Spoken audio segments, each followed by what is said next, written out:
እየሞከርኩኝ ነው ትላለህ። እየሞከርኩኝ ነው።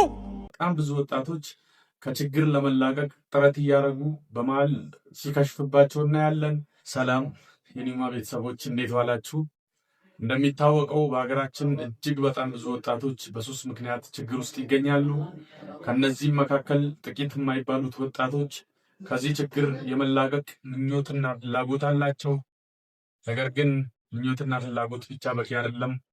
ከምኞትና ፍላጎት በተጨማሪ በህይወታችን ከሱስ ለመውጣት የሚያስፈልጉ ነገሮች አሉ።